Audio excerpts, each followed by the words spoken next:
And so it's December 1st, like I was mentioning earlier, which means we're fully into the holiday season now. How many of us are rejoicing at that fact? How many of us are groaning at that fact? How many of us are a little bit of both?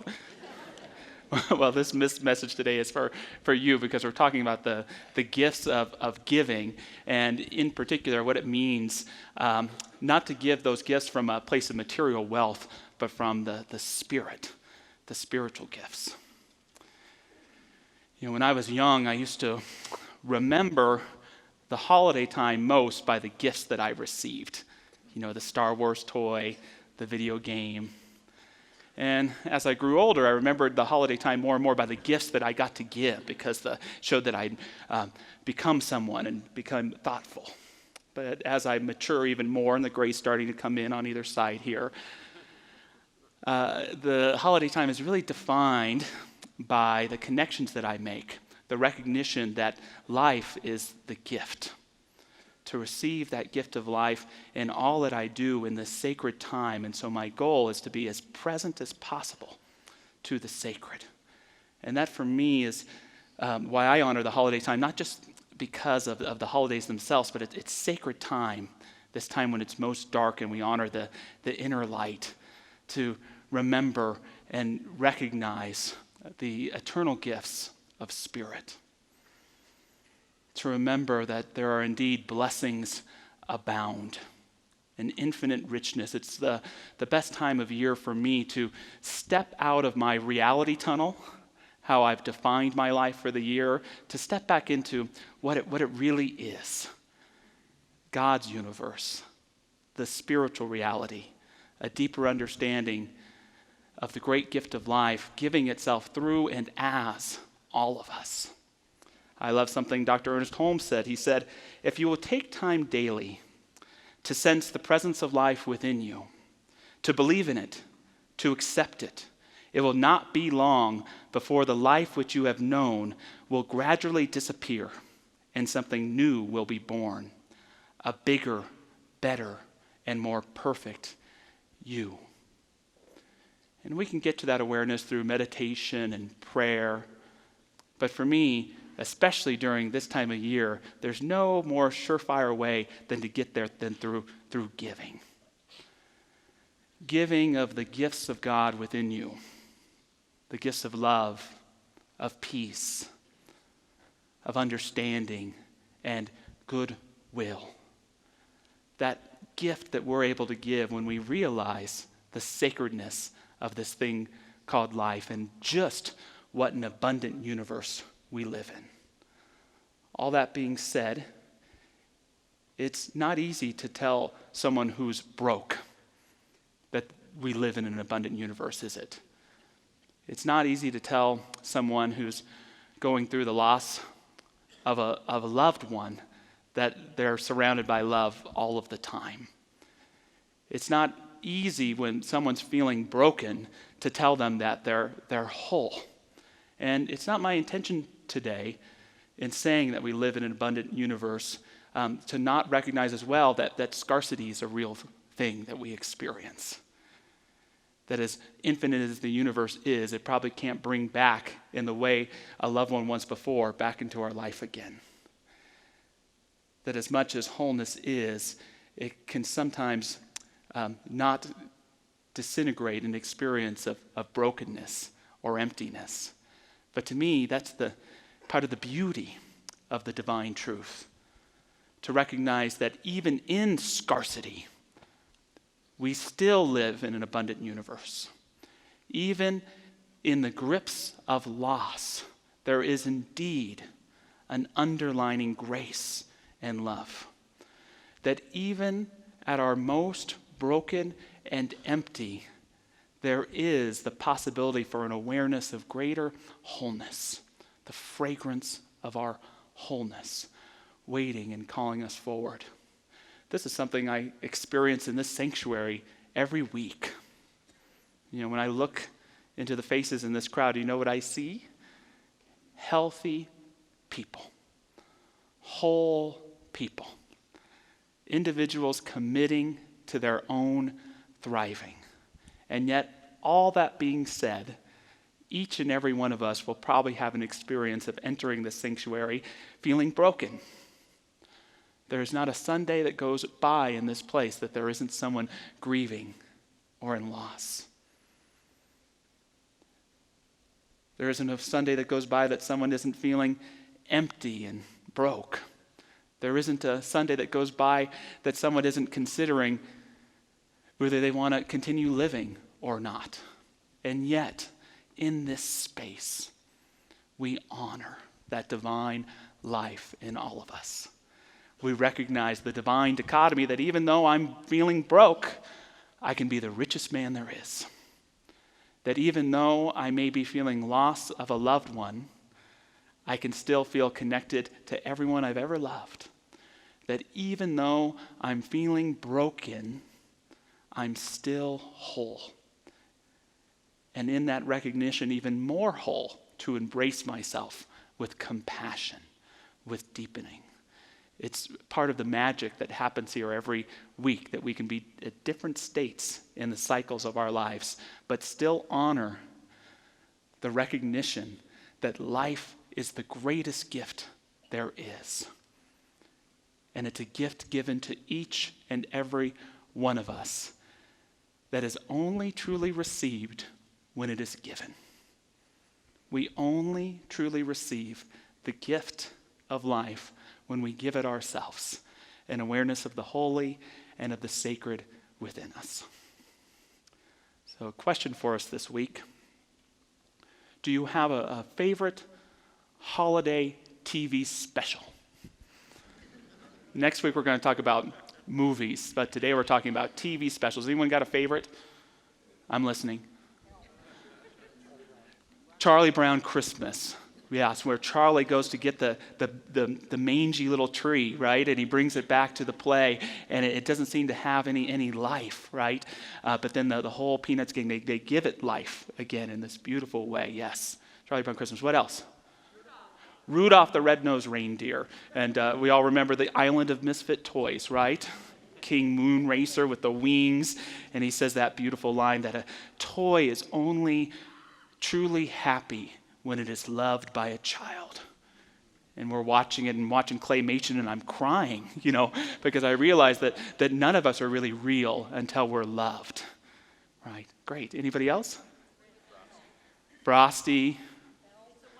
Elf, It's a Wonderful Life. The Grinch, good stuff. My favorite holiday TV special is The Andy Griffith Show. Now, I know it's from the 60s, but I'm a child of the 80s, which means I'm from the rerun generation. We watched all that stuff countless numbers of times. And I love the holiday episode of The Andy Griffith Show. It involves a gentleman, a mean old man, starts off. His name is Ben Weaver, and he's made a citizen's arrest of a gentleman named Sam, who he's caught making moonshine. And he brings him into the sheriff's station, and he demands that Barney and Andy put Sam in jail. Andy argues it's Christmas Eve. Sam has a family. Can we send him home? No, I insist. Imprison him. And so Andy does what Andy does, which he and Barney, they call up Aunt Bee and Opie and everybody and pick up Sam's family, and they're going to have Christmas right there in the jail. And Ben gets wind of this. At first he's really angry, but then he's incredibly jealous because the tree's going up and the Aunt Bee's cooking is the best, and so the food is there and it smells great, and the holiday spirit is going, and he's feeling left out of it. So he wants in, so he keeps trying to get himself arrested. But Andy's so compassionate, he keeps letting him go. And finally there's this scene where Ben's outside of the jail, and he's on a milk carton, and he's holding on to the bars. And I know it's a little weird to go into the deep metaphysical interpretations of the Andy Griffith Show, but here's a man looking into jail, but it's he himself who's imprisoned. See, there's no greater sin, no greater mistake that we can make in our lives than to be on the outside looking in. To refuse to participate in the joy that in this episode individuals are creating, even within jail, the spirit of love and givingness. There's no greater mistake than withholding ourselves from that joy because we need to hold ourselves in judgment of ourselves or someone else. That we need to hold ourselves in lack of forgiveness when we refuse to allow someone into our hearts, when we refuse to include ourselves in that miracle of life. Ben stumbles and falls off the crate, and Andy doesn't know what's going on out there, and he finds him there, and he finally figures out what's going on, and they invite Ben in. And yet, we have to remember spiritually that as much as we may be invited, we have to let ourselves in. We have to say yes to the Christmas good, to the love, to the joy, to the peace. So they all have a great time, and even Andy has to let Sam go the next day because Ben drank all the moonshine. But when it comes to that sacred life, that sacred good, we have to welcome ourselves into it. I have a dear friend, a spiritual grandfather. His name is Paul, lives in California, and he told me once about a dream, better yet, a vision that he had. And in the vision, he's in a dining room, and there's a long table, and it's filled with food and drink and everything you might like. And sitting around the table are all the great spiritual masters. Think about what that might be for you. But for him, Jesus is there, Buddha is there, Mother Teresa is there, Gandhi's there, and then the whole table's filled up except for one seat. And he pauses. Is this for me? Yes, one of the masters says. We make room for everybody. We make room for everybody. There's room at the table of the gift of life for all of us, and to sit isn't to exalt yourself. It isn't a statement that you're better than anyone else. It's the message of any spiritual teacher who was ever worth a damn. That there's room for all of us at the table of life. But we have to welcome ourselves in. We have to step into it. And how do we do it best? Through giving. That ability to recognize the gifts of the divine within ourselves and to give them without inhibition, with clarity, and emphatically. Because there's room for all of us. And we're all deserving. To give the gifts of spirit, it doesn't matter how much money's in your bank account. It doesn't matter how hard a time you've been going through. The gift is available to all of us equally. I love how New Thought teacher Eric Butterworth put it. He said, there's never a time when you can't find some way to start the giving flow, which in turn will open the way to the receiving of your good. Or on service, Martin Luther King Jr. put it this way: everybody can be great because anybody can serve. You don't have to have a college degree to serve. You don't have to make your subject and verb agree to serve. You only need a heart full of grace. And one more quote on the importance of realizing you can serve right here and right now where you are, from the Unitarian minister Edward Everett Hale, who said, I am only one, but I am one. I can't do everything, but I can do something. What can I do? I ought to do. And what I ought to do, by the grace of God, I will do. A very important spiritual teacher, and a spiritual teacher that's essential to the Christmas season that we know today, was Brother Lawrence, a Catholic teacher who stressed the importance of what he called practicing the presence of God. Practice the presence of God, he would say, which for him meant to identify the divine virtues of God within yourself and share them with others. Don't just give your love, but give God's love to another.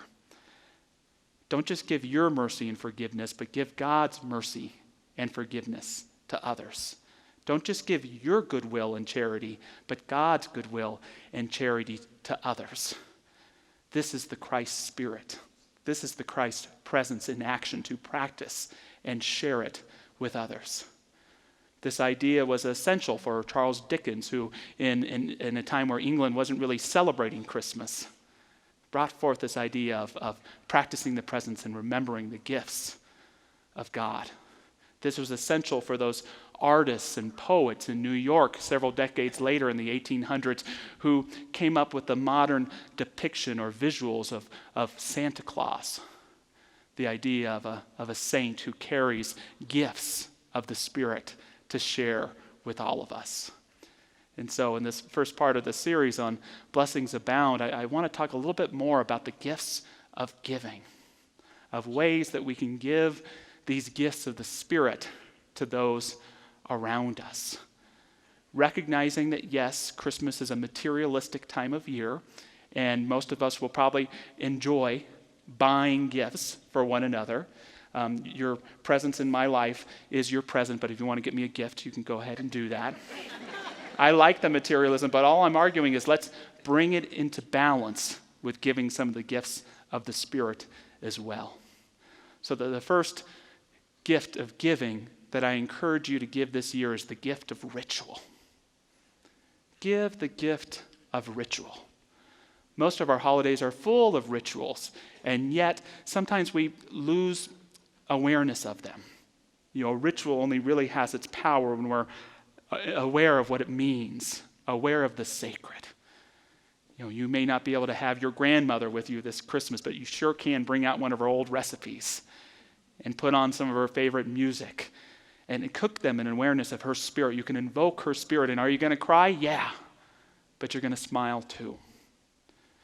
Yes, your kids have all grown up, but you can still force them to wear matching pajamas.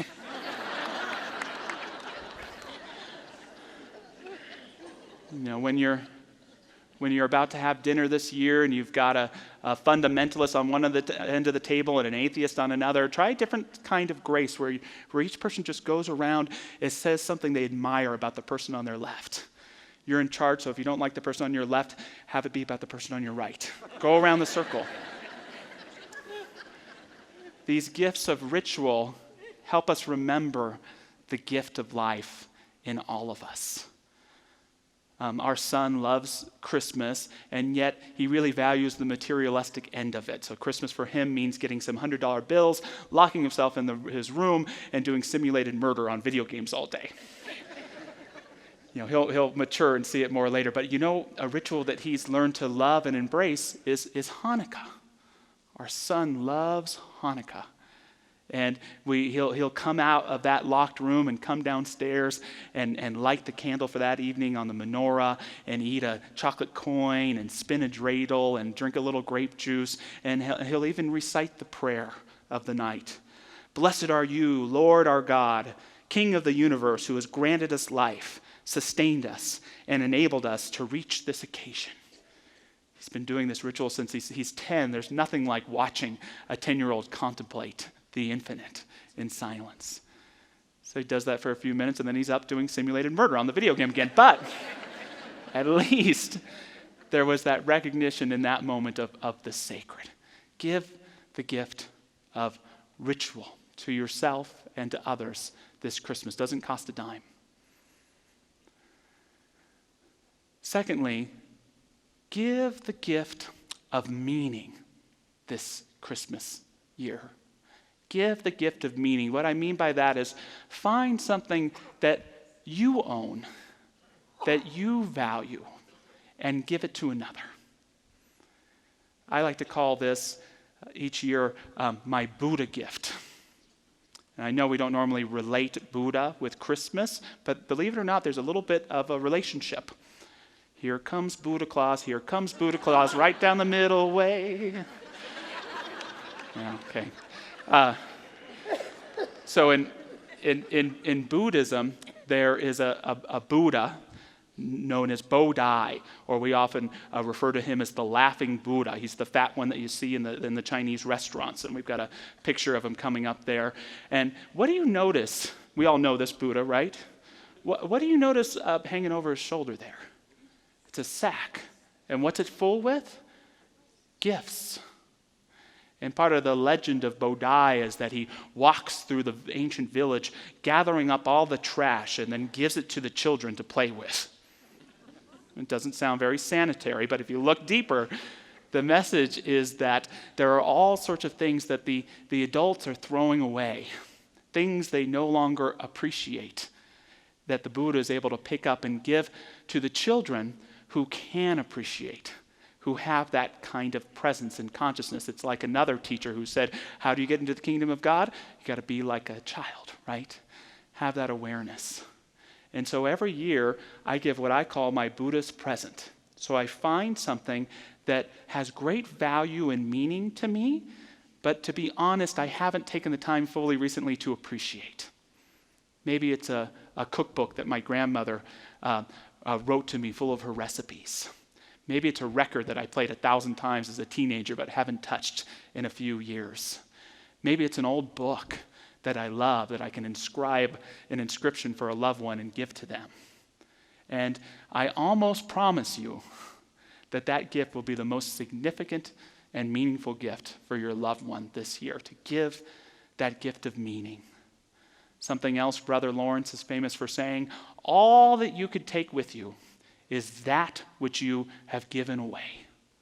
All that you can take with you is that which you have given away. Don't hold on to any of it. Let it go. Allow your legacy to live now in the lives of those who you love and care for. So give a Buddha present. Give a gift of meaning.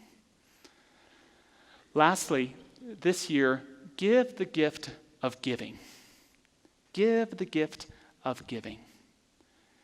Give the opportunity, or on someone you love's behalf, the opportunity to give and share with someone else. Nicholas Kristof writes opinion pieces for the New York Times, but every year in the beginning of December, he creates a list of great checked out charity projects around the globe that you can give to on behalf of your loved one. So one year for our son Gavin, we adopted a mind-sniffing rat. Was it his most memorable gift? No. And don't only give the gift of giving, by the way.